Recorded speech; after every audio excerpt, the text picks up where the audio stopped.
Hello, hello, hello! Welcome back, everyone! Oh my goodness, I am so excited today. Like, actually excited.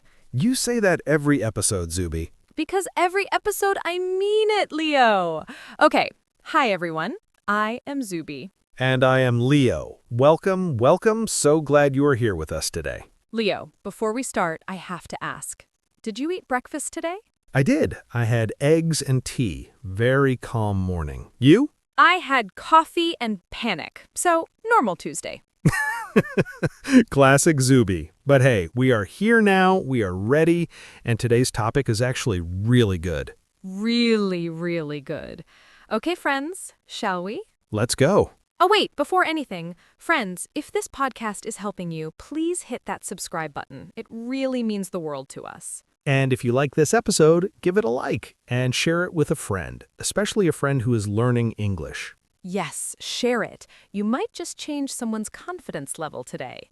Okay, now let's get into it. So today, we are talking about powerful English phrases for women at work. Phrases that make you sound confident, strong, and professional. And this is so important because, okay, tell me if this feels familiar.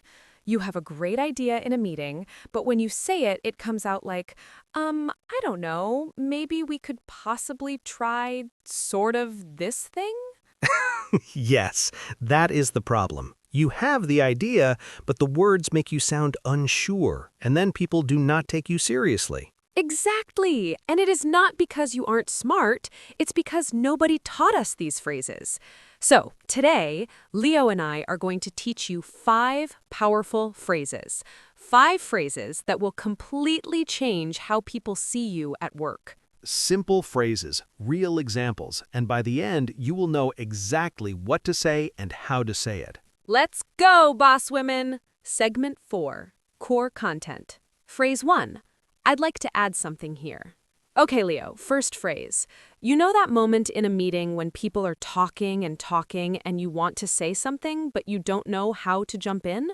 Oh yes, that moment is very uncomfortable. You want to speak, but you feel like, when do I go? How do I start? Yes. So what do you say? This is where our first phrase comes in. You say, I'd like to add something here. That's it. Clean, calm, confident.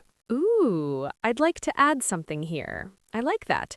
It is polite, but it's also very clear. It's like, excuse me, I am speaking now. Exactly. And notice the phrase, I'd like to. That's a soft, polite opener. It does not sound rude, but it also does not sound weak. Right. Because some women say, oh, sorry, can I maybe say something? And that is too soft. Too many sorry words. Compare the two. Oh, sorry, can I maybe say something? Versus, I'd like to add something here. Which one sounds more like a leader? The second one, 100%. I used this phrase last week. My manager was talking about the new schedule, and I just said clearly, I'd like to add something here. The Tuesday timing does not work for the team. Everyone listened. See, that is real power. And Leo, you sound so calm when you do that. Like I would panic, but you just say it. Practice. That's the key. The first time it feels strange. The 10th time it feels natural. Okay, good tip.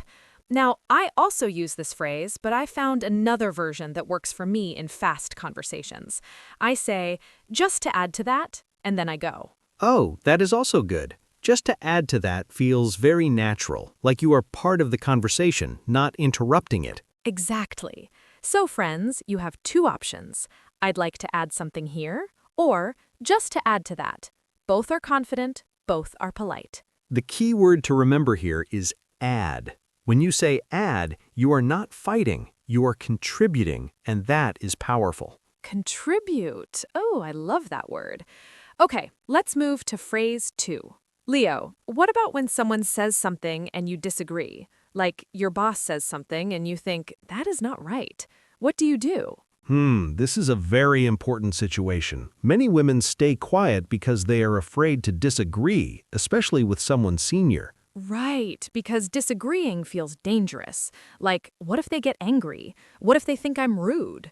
Yes, but the thing is, staying silent means your good idea never gets heard. So the phrase that helps here is, my perspective on this is, and then you share your view. Perspective. Okay, say more about this word. Perspective means your point of view, your way of seeing something. When you say, my perspective, you're not saying you are wrong, you're saying, here's how I see it. It's respectful and confident at the same time. Oh, so instead of saying, no, that's wrong, which feels aggressive, you say, my perspective on this is, which is smooth, professional, powerful. Exactly. Let me give you an example. Suppose your manager says, we should launch the product next week, but you know the team is not ready. You say, my perspective on this is that the team needs 3 more days to prepare well. Can we discuss that? Wow, okay, that is so good. You did not say, that's a bad idea. You said, my perspective is. Same message, but totally different energy. And you ended with a question. Can we discuss that? That's important. It keeps the conversation open. It shows you're a team player. Okay, so I actually do something a little different. When I disagree, I say, I see it a bit differently. And then I give my reason. Let me think. Yes, I see it a bit differently. In my experience, rushing a launch can create more problems later.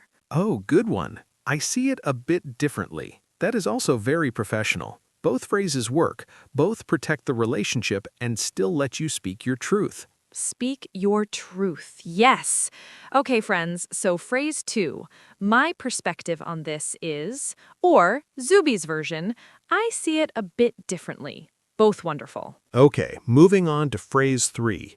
This one is very underrated, meaning not many people know how powerful it is. Ooh, underrated. I love it already. Tell me. The phrase is, I want to make sure I understand you correctly. You use this when someone says something confusing or when you want to confirm what they mean before you respond. Oh, good question. Like, why is this powerful? Because it sounds like you were just asking for clarification, right? Yes, but here's the deeper layer. When you say this phrase, you are showing that you are careful. You are showing that you do not jump to conclusions. You listen well, and that is a leadership quality. So it is not weakness, it is actually strength. Exactly. Asking a smart question is always stronger than giving a wrong answer. For example, a client emails you with 10 different requests. Instead of guessing and making a mistake, you write back, I want to make sure I understand you correctly. Are you asking for A or B? And the client thinks, wow, she is careful. She is professional. I can trust her. Precisely. Trust is built through clarity. Okay, so I use a slightly shorter version when I'm in a hurry. I say, so if I understand correctly, and then I repeat back what they said. Like, so if I understand correctly, you need this by Friday, not Thursday. Nice. And what does the other person do? They say yes, or they correct me, and either way, I look smart because I double-checked.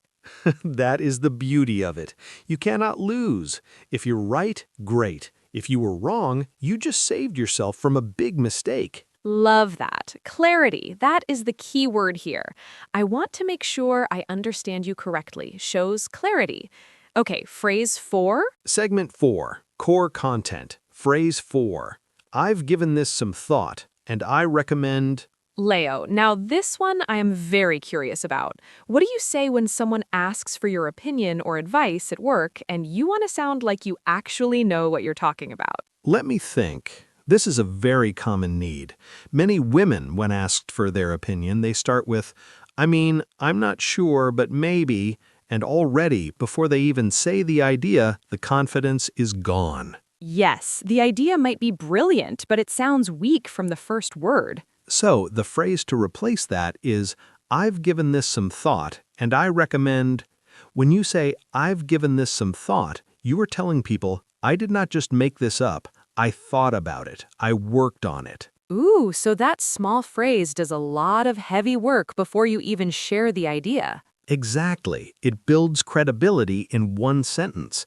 Credibility means people believe in you, they trust your knowledge. Credibility, yes. And then you say, I recommend, not I think, maybe, possibly we should consider. Just I recommend. Right. Recommend is a strong verb.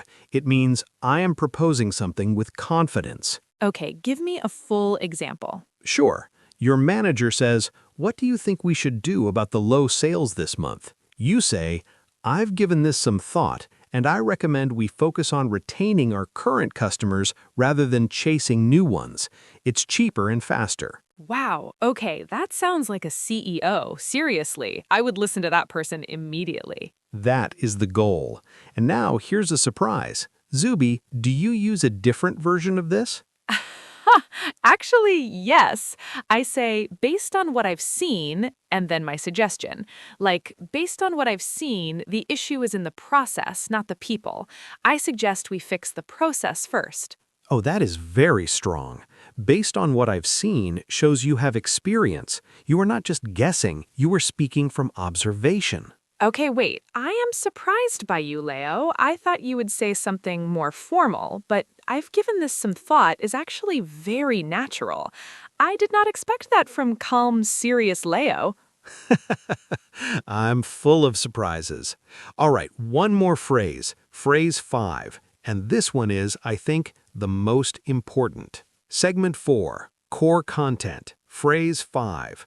Let me get back to you on that. Okay, phrase 5, Leo, what is it? What is the most important phrase for boss women? This one is simple, very simple, but almost nobody uses it correctly. The phrase is, "Let me get back to you on that." Oh, let me get back to you.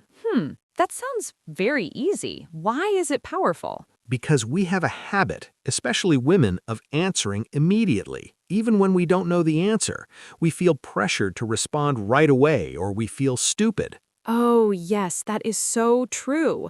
Someone asks me something in a meeting and I just start talking, and halfway through I realize I don't actually know the answer and now I cannot stop. Exactly. And the result is you say something confused or wrong, or you over-explain and lose your confidence. But if instead you just say, "Let me get back to you on that. I want to give you the right information," you look more professional, not less. Wait, actually, not knowing the answer immediately makes you look more professional? Yes, because it shows maturity. It shows you care about accuracy more than ego. The most successful leaders do this all the time. Maturity. I like that word. So the full phrase, let me get back to you on that. I want to give you the right information. And then, this is important, you actually do follow up. You come back with the answer. That follow-through is what builds your reputation. Follow through, yes. And can I add, I also say sometimes, that's a great question. Let me check and come back to you by end of day. And I give a time.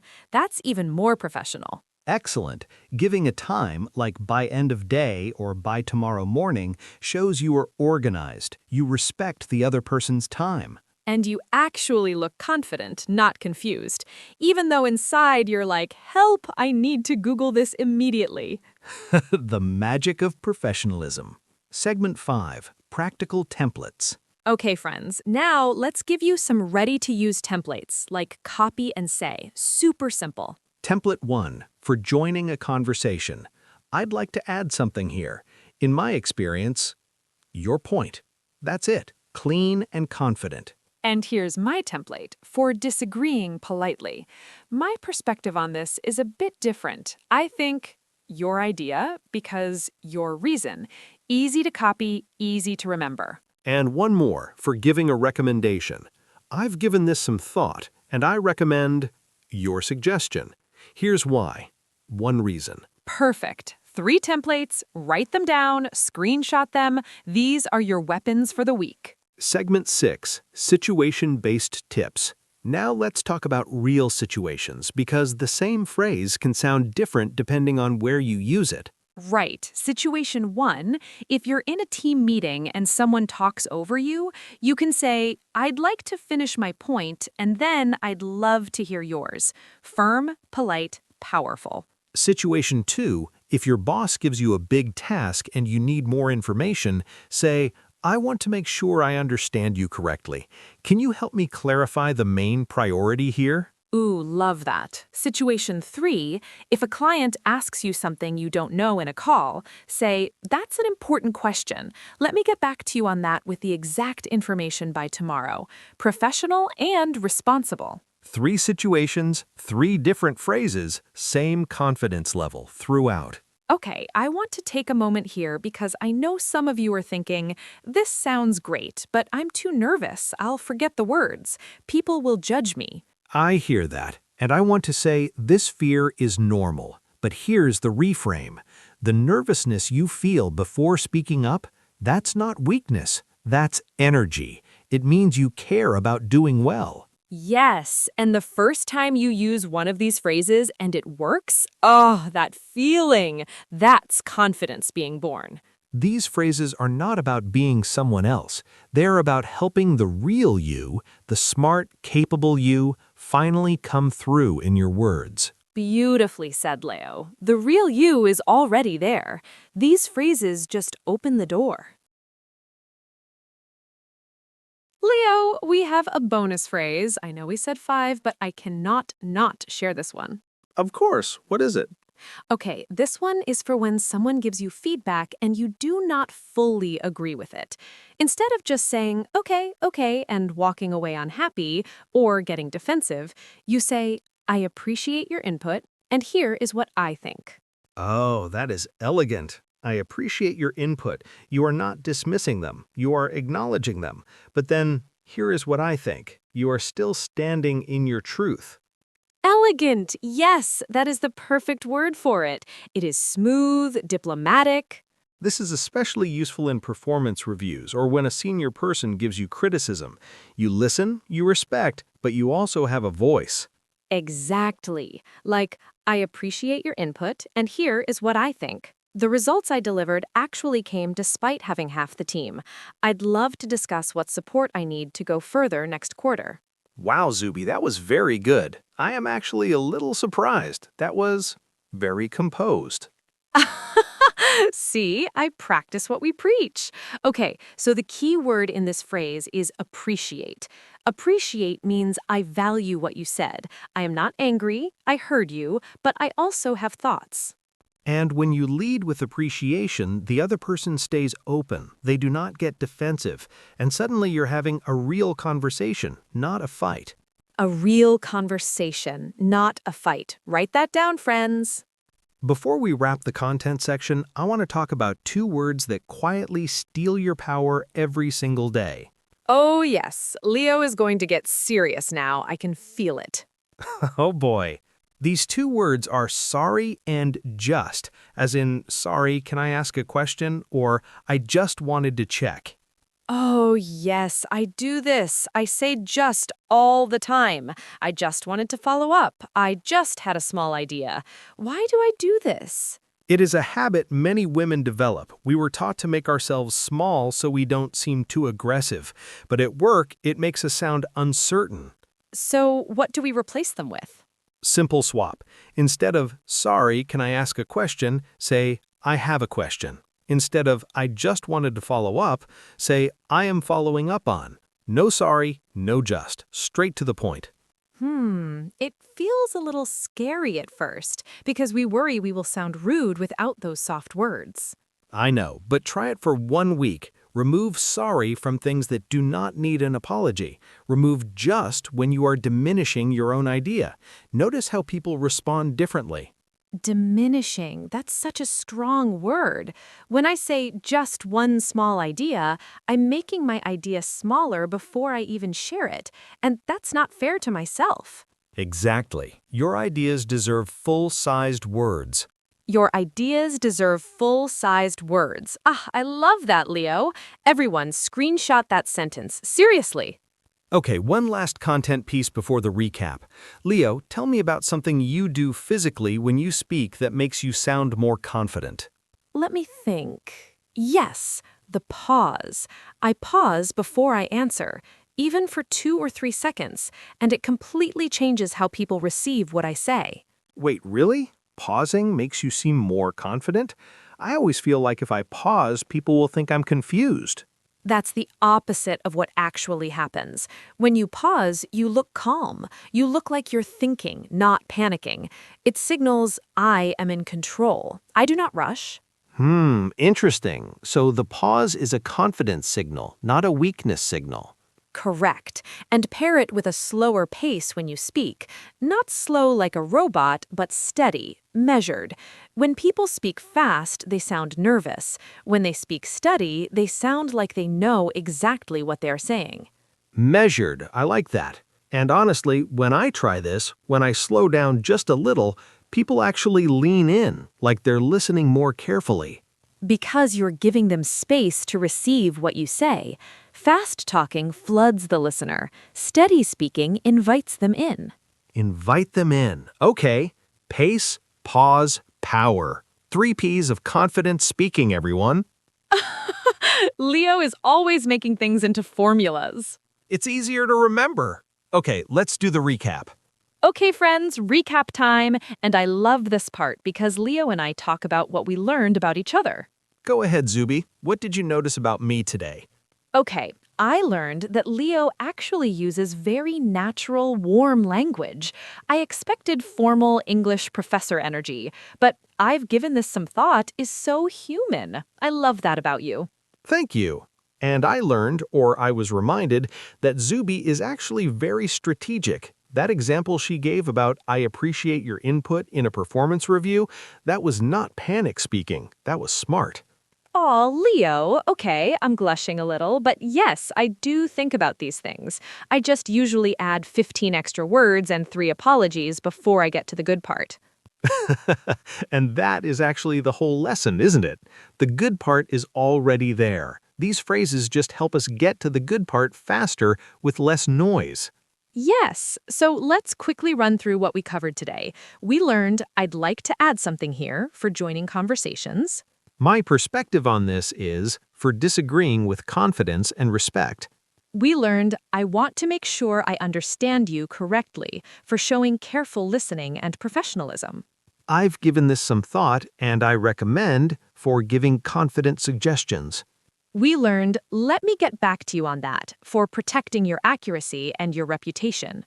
And the bonus, I appreciate your input and here is what I think for handling feedback gracefully. Plus, we talked about removing sorry and just from places they don't belong, and the power of the pause. Your ideas deserve full-sized words, friends. Friends, if this episode helped you, and I truly believe it did, please subscribe to our channel. Every week we bring you real, useful English for real life.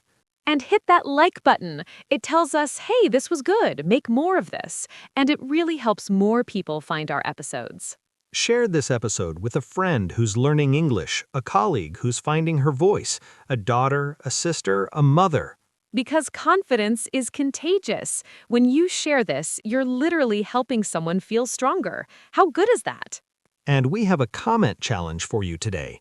Go to the comments and write, "My favorite phrase from today was," and then tell us which one it was. Use it in a sentence if you can. We genuinely love reading your comments, every single one. They make our day. So please write to us. Tell us what you're working on. We're rooting for you.